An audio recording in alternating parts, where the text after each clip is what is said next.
Hello friends, welcome to the channel. तो जैसा कि आप सभी को पता है, हमारा हिमाचल बहुत सी चीज़ों के लिए फेमस है। यहाँ के माउंटेन्स, यहाँ के वाटरफॉल्स, यहाँ की रिवर्स, यहाँ के dry fruits and most important, यहाँ पे एप्पल्स के गार्डन्स। जी हाँ, सेब के बागानों के लिए हिमाचल बहुत फेमस है। वेरियस टाइप्स की सेब की यहाँ पे वैरायटीज़ जो हैं वो लगाई जाती हैं और उनकी सप्लाई भी होती है दूसरी स्टेट्स को। कुछ एक कंजप्शन यहीं पे हो जाती है। काफ़ी अच्छा इनकम का सोर्स है, मेहनत भी बहुत होती है। तो किस तरीके से हिमाचल में सेब के बागानों की शुरुआत हुई, किसने शुरुआत की सेब के बागानों की, सबसे पहला जो प्लांट है सेब का किसने लगाया हिमाचल में, कब लगाया, इसी सब के बारे में हम चर्चा करेंगे। So let's start. जिस पर्सन को इस सब का श्रेय जाता है, जिन्होंने एक स्वतंत्रता सेनानी के रूप में भी कार्य किया, एक बहुत बड़े समाज सेवी भी थे, गैर हिमाचली होने के बावजूद भी इन्होंने अपना बहुत ज़्यादा योगदान जो है हिमाचल को दिया है, उन्हीं के बारे में हम चर्चा करेंगे। सत्यानंद स्टोक्स की हम आज बात करेंगे, जिनको सैमुअल इवान स्टोक्स भी कहा जाता है, the economic emancipator of the hills. Himachal की अर्थव्यवस्था को सुधारने में काफ़ी इन्होंने योगदान दिया है, इनकी हम आज बात करेंगे। इनका जन्म फिलाडेल्फिया, पेनिसिल्वेनिया, जो यूएस में, अमेरिका में स्थित है शहर, वहाँ पे हुआ था 16 अगस्त 1882 को। इनकी पत्नी, बेसिकली इनकी पत्नी का जो है नाम एग्नेस था, लेकिन बाद में इन्होंने नाम चेंज कर दिया था, प्रिया देवी स्टोक्स। इनके parents Samuel Evan Stokes senior and Florence Spencer. इनके children Pritam Stokes, Lalchand Stokes, Premchand Stokes, Satyavati Stokes, Tara Stokes and Savitri Stokes. ये आप इनका फैमिली फ़ोटो देख सकते हो। बेसिकली ये इनकी वाइफ है और ये इनका बेबी है। इन्होंने अपनी ग्रेजुएशन मोहन गैन मिलिट्री एकेडमी से की थी सन 1900 में, और उसके बाद इन्होंने कॉर्नल यूनिवर्सिटी ज्वाइन कर ली थी। काफ़ी अच्छी फैमिली से बिलोंग करते थे, काफ़ी बड़ा इनका फैमिली बिजनेस था। पेरेंट्स यही चाहते थे कि हमारा बेटा पढ़ लिख के फैमिली बिजनेस को ज्वाइन करे, लेकिन बेटे को तो कुछ और पसंद था, समाज सेवा करनी थी, और इनको शुरू से ही एक समाज सेवी जो है उसमें ज़्यादा दिलचस्पी थी। तो ये क्रिश्चियन जो धर्म है, ईसाई धर्म से ही बिलोंग करते थे, तो काफ़ी ज़्यादा जो है ये अपने उस धर्म को काफ़ी फॉलो करते थे, चर्च जाते रहते थे, घंटों वहाँ पे बैठे रहते थे। तो एक बार की बात है कि वहाँ पे ड्यूरिंग एक कॉन्ग्रीगेशन हो रहा था, तो उस दौरान जो है वहाँ पे एक फैमिली जो है, मतलब डॉक्टर फैमिली जो है, हस्बैंड वाइफ है, वो वहाँ पे कॉन्ग्रीगेशन के दौरान जो है कुछ बात करते हैं। तो वहीं वहीं पे जो है, जो सैमुअल स्टोक्स हैं, अभी मैं इनको सैमुअल स्टोक्स ही बोलूँगी, सैमुअल स्टोक्स भी होते हैं, ये उस समय 22 साल के थे, कॉलेज में पढ़ रहे थे। तो वहाँ पे जब ये उन डॉक्टर की बात सुनते हैं और जो बता रहे थे कि किस तरीके से जो है, जो लेप्रोसी कुष्ठ रोग से जो शिकार पेशेंट्स हैं उनकी हेल्प करते हैं बिना किसी डिस्क्रिमिनेशन के, इस तरीके से उन्होंने कुछ एक वाक्यांश जो है अपने सुनाए। तो जो ये स्टोक्स हैं, सैमुअल स्टोक्स, इनकी आंखों में पानी भर जाता है। ये बहुत ही शुरू से ही ये बहुत ज़्यादा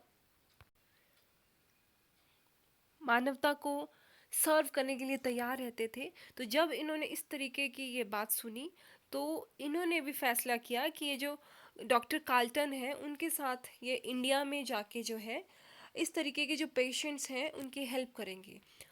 तो वहाँ से जो है ये 9 जनवरी 1904 को वहाँ से, क्योंकि उस समय पे जहाज़ हुआ करते थे, पानी के जहाज़, तो वहाँ से आते हैं ये। तो 26 फरवरी 1904 को बॉम्बे पहुँचते हैं। बॉम्बे से ये सुबाथू आते हैं, वहाँ पे ह्यूमैनिटी को सर्व करते हैं, और वहाँ से ये कोटगढ़ आते हैं। अब कोटगढ़ क्यों आते हैं?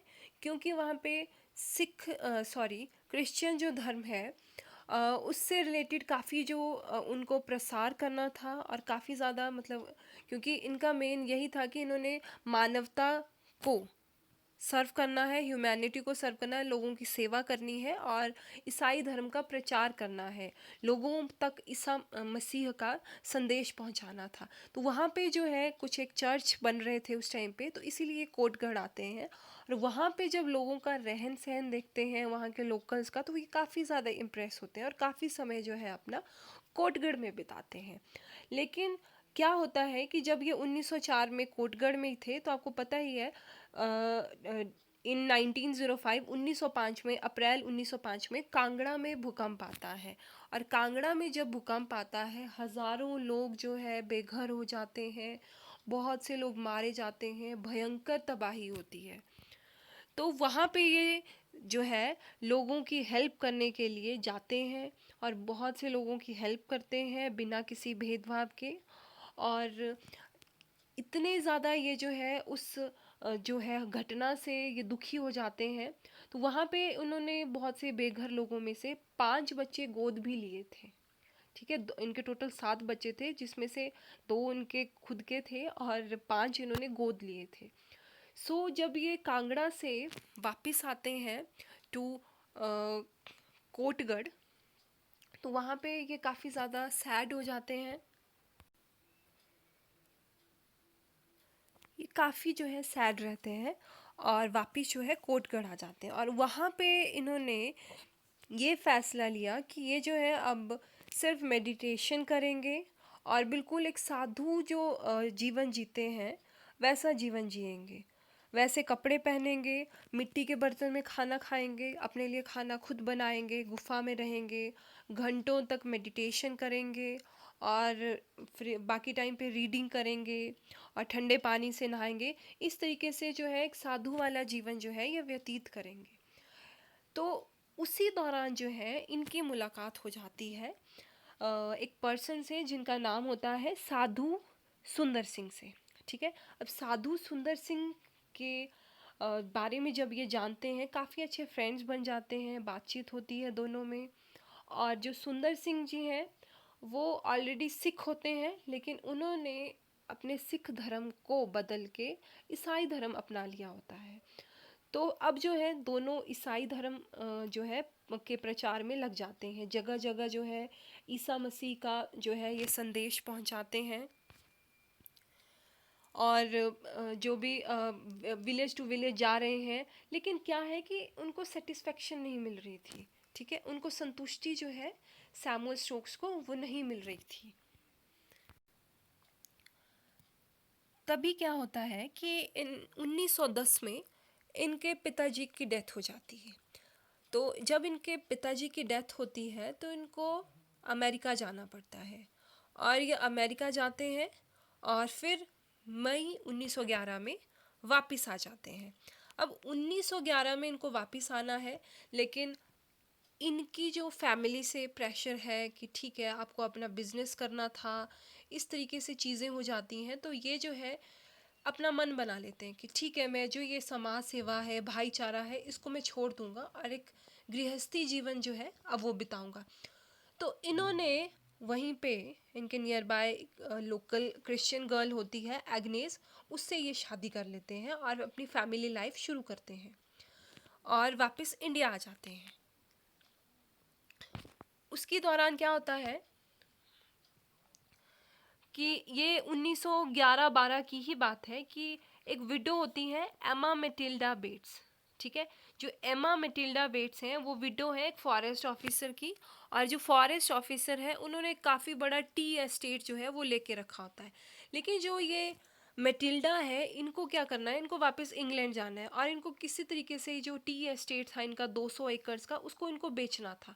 तो किसी तरीके से जो है जो सैमुअल है वो उसको ख़रीद लेते हैं। अब बेसिकली उनका जो फार्मिंग में ज़्यादा इंटरेस्ट होता है कि ठीक है मैं यहाँ पे वेरियस टाइप की फार्मिंग जो है करूँगा, इसलिए वो जो है 30,000 रुपये में उस समय जो है वो 200 एकड़ की ज़मीन मैटिल्डा से खरीद लेते हैं।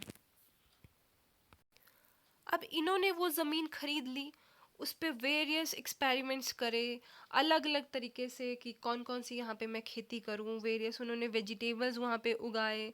और शुरू में तो उन्होंने जो कन्वेंशनल फार्मिंग हो रही थी, जैसे वो गेहूं हो गया या जौ हो गया, वही जो है उस बड़ू बाग में उगाना शुरू करे। लेकिन ये कुछ अलग करना चाहते थे ताकि वहाँ के जो किसान हैं वो भी इस चीज़ को देखें और थोड़ी सी उनकी जो अर्थव्यवस्था है उनकी वजह से सुधरे, उनके जो हालात हैं उनको आमदनी हो, इस तरीके से कुछ करना चाहते। तो उन्होंने इन ग्रेन्स के अलावा जो है वहाँ पे वेरियस वेजिटेबल्स जो हैं वो भी उगाना शुरू कर दिए, जैसे मटर हो गया, बीन्स हो गई, पम्पकिन हो गए, कैबेज हो गई। इस तरीके के उन्होंने वेजिटेबल्स जो हैं वहाँ पे उगाना शुरू कर दी। और काफ़ी अब जो है, अब जब ये चीज़ें जो है उन्होंने करना शुरू करी, तो वहाँ के जो लोकल्स हैं, ठीक है, कोटगढ़ के जो लोकल्स हैं, वो काफ़ी इनके अच्छे जो है फ्रेंड्स बन जाते हैं। उनके साथ जो है इन्होंने काफ़ी अपना टाइम स्पेंड करना शुरू किया। और जो उनके साथ ये काफ़ी बार हुक्का भी पीते थे। इस तरीके की जो है सैमुअल वहाँ पे अब काम कर रहे हैं। इवन सैमुअल स्टोक्स को भी कोटगढ़ के जो विलेजर्स हैं उनका लाइफस्टाइल काफ़ी अच्छा लगता है और उन चीज़ों को वो भी अडॉप्ट करने की कोशिश करते हैं। अब यहाँ पे टर्निंग पॉइंट कब इनकी लाइफ में आता है, दूसरा टर्निंग पॉइंट, कि ये काफ़ी ज़्यादा जो है उस समय जो है हमारे देश भारत में जो है पॉलिटिकल चेंजेस हो रहे थे। बहुत सारी मूवमेंट्स शुरू हो चुकी थी। महात्मा गांधी जी ने वेरियस सत्याग्रह यहाँ पे शुरू कर दिए थे। तो क्या होता है कि महात्मा गांधी के जो वेरियस मूवमेंट्स हैं या अदर जो हमारे फ्रीडम फाइटर्स हैं, उन सब से ये काफ़ी ज़्यादा जो है प्रभावित होते हैं। और ये महात्मा गांधी से इतना इंस्पायर होते हैं कि इन्होंने भी फैसला लिया कि ये भी खादी पहनेंगे, जबकि ये एक अमेरिकन थे।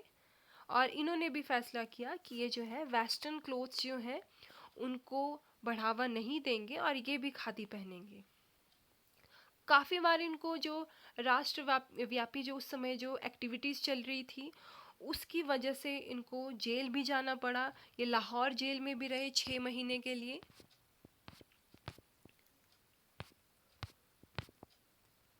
6 महीने के लिए ये जो है जेल में भी रहे हैं, ठीक है। तो इस तरीके के इनके ऊपर जो है सिडिशन का इनके ऊपर केस डाला गया ब्रिटिश गवर्नमेंट के द्वारा 1921 में। तो लेकिन इन्होंने इस सब में जो है ये पीछे नहीं हटे। बेगार जो प्रथा थी बहुत बहुत ज़्यादा प्रचलित थी। शिमला में, शिमला डिस्ट्रिक्ट से बेगार प्रथा को हटाने में इन्होंने काफ़ी प्रयास किए। ये जो सारा जो स्ट्रगल है ये इन्होंने फ्रीडम मूवमेंट के दौरान जो है ये किया था। तो अब बात करते हैं इनके किस तरीके से जो है एप्पल का जो कल्टीवेशन है इन्होंने शिमला में शुरू किया। जब इन्होंने ज़मीन खरीदी कोटगढ़ में मैटिल्डा से, तो उसके ऊपर इन्होंने काफ़ी एक्सपेरिमेंट्स किए, ठीक है। बहुत सारी अलग अलग वेरियस टाइप्स की इन्होंने वहाँ पे वेजिटेबल्स हो गया ये उगाए। लेकिन लास्ट कंक्लूजन पे ये आया कि इनका कि जो ओनली फ्रूट जो है जो काफ़ी अच्छे से यहाँ पे ग्रो हो सकता है वो है एप्पल। तो यहाँ की इन्होंने सॉइल और जो क्लाइमेट था वो काफ़ी ज़्यादा इन्होंने एप्पल के लिए अनुकूल पाया। अब सिर्फ एप्पल के लिए इनका ध्यान क्यों गया, क्योंकि ड्यूरिंग 1912 का जो एरा था उस टाइम पे अमेरिका में भी जो है एप्पल की कल्टीवेशन अपने पीक पर चल रही थी। तो उसी दौरान जो है इनको भी एप्पल का ख्याल आया कि क्यों ना यहाँ पे भी एप्पल की खेती शुरू की जाए, यहाँ पे एप्पल्स क्यों नहीं हो सकते हैं। तो 1914 में ये वापस अमेरिका जाते हैं और यहाँ से हिमाचल से जो मिट्टी के जो सॉइल सैंपल्स हैं वो अपने साथ ले जाते हैं और वहाँ पे इस पे लैब्स वगैरह में टेस्ट किया जाता है। और फिर वापस अपने साथ क्या लेकर लौटते हैं कि बहुत सारी जो सैपलिंग्स हैं वो उसमें उग चुकी थी और कौन कौन सी वेराइटीज़ जो है जो उसमें सक्सेसफुल हो गई थी। इससे ये काफ़ी खुश हुए और इन्होंने कोटगढ़ में जो 200 एकड़ की जो ज़मीन इन्होंने ली थी मैटिल्डा से, उसमें वेरियस जो है अब एप्पल के प्लांट्स लगाए। और कुछ समय बाद जो है उसने अपना फल देना शुरू किया, तो उनकी खुशी का ठिकाना नहीं रहा। और जब धीरे धीरे आसपास के विलेजर्स लोकल्स ने जब ये देखा तो उन्होंने भी काफ़ी इसको अडॉप्ट किया। इन्होंने काफ़ी जो प्लांट्स हैं वो डिस्ट्रीब्यूट किए विलेजर्स को, और उन्होंने भी इसमें खेती शुरू करी। इससे पहले देखिए कि आरसी ली ने, जो कैप्टन आरसी ली थे ब्रिटिश आर्मी के, उन्होंने कुल्लू वैली में 1870 में पहला एप्पल का प्लांट लगाया था। ये काफ़ी बार क्वेश्चन एग्जाम में आता भी है, बट ये सक्सेसफुल नहीं हुआ था बिकॉज जो इन्होंने एप्पल की वैरायटी यहाँ पे लगाई थी वो काफ़ी ज़्यादा जो है वो उसका टेस्ट सॉर था और उसका काफ़ी टैंगी सा टेस्ट था। सो काफ़ी, क्योंकि इंडियंस काफ़ी स्वीट होते हैं और मैक्सिमम को स्वीट चीज़ें पसंद आती हैं, जैसे हम मैंगो का टेस्ट स्वीट लगता है, तो उस टाइप का जो फ्रूट है वो पसंद नहीं आया। तो इस तरीके से वहाँ पे वो उतना सक्सेसफुल नहीं हुआ। बाद में तो अलग अलग वेराइटीज़ वहाँ पे कल्टीवेट की गई, लेकिन हम फर्स्ट जो प्लांट्स की हैं उनकी बात कर रहे हैं। तो उसके कंपैरिजन में जो है, जो कोटगढ़ में एप्पल्स लगाए गए बाय सैमुअल स्टोक्स, वो काफ़ी सक्सेसफुल हुए। तो इस तरीके से वहाँ पे जो है अब एप्पल के जो बगीचे हैं, सेब के बागानों की शुरुआत हो चुकी थी। बहुत ज़्यादा जो है इस प्रोसेस को जो है अपनाया गया, बहुत से लोगों ने एप्पल्स लगाने शुरू कर दिए। तो इसी तरीके से जो है यहाँ पे सेब के बागानों की शुरुआत हुई। ये आप देख सकते हो किस तरीके से जो है एप्पल्स को तोड़ के इन टोकरियों में, बास्केट्स में लाया जाता है। ये कुछ एक वैरायटीज़ हैं, रेड डिलीशियस, पिंक लेडी या सोनिया, स्वीट एंगो। ये कुछ वैरायटीज़ हैं जो ऑल ओवर इंडिया कल्टीवेट की जाती हैं। इनमें से रेड डिलीशियस काफ़ी फेमस है। अब बात करते हैं कि क्यों सैमुअल इवान स्टोक्स ने अपना नाम चेंज किया टू सत्यानंद स्टोक्स। तो बेसिकली आपको पता है कि जो सैमुअल स्टोक्स थे वो क्रिश्चियन थे, इनकी वाइफ भी क्रिश्चियन थी। तो ये लाइफ का मीनिंग ढूंढ रहे थे कि क्यों ये जो है, किस तरीके से ये चीज़ें हैं, और ये सब का मीनिंग ढूंढते ढूंढते इन्होंने हिंदुइज़्म को जो है अपना लिया। इन्होंने वेद जब पढ़े तो ये कंक्लूज़न पाया कि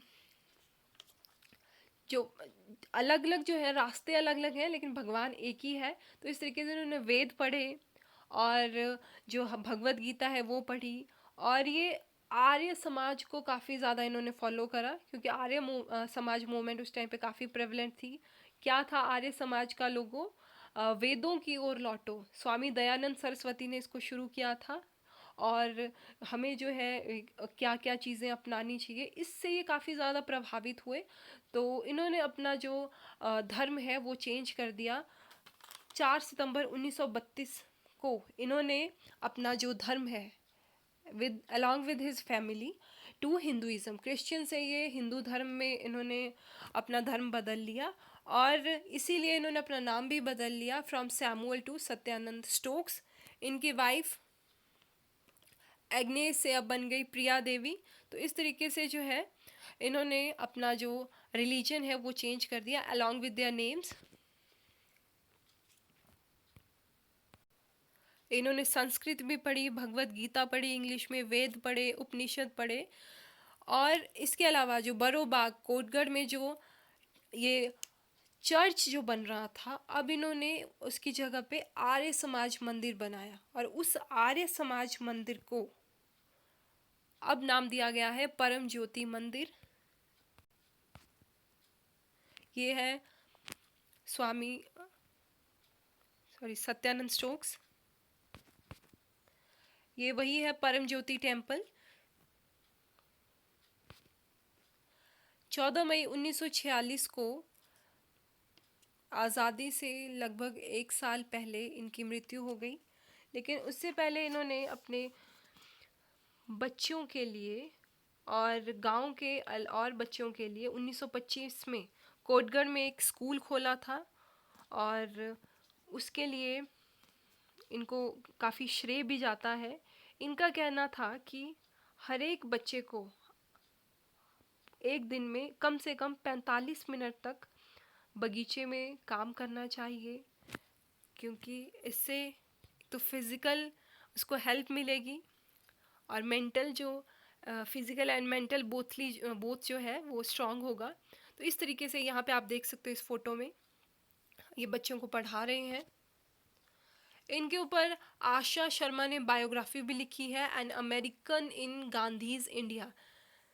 ये इकलौते अमेरिकन थे जिन्होंने स्वतंत्रता संग्राम में इंडियंस का साथ दिया था। तो this is all about the life of Satyanand Stokes, या आप बोल सकते हो Samuel Evan Stokes. Thank you so much.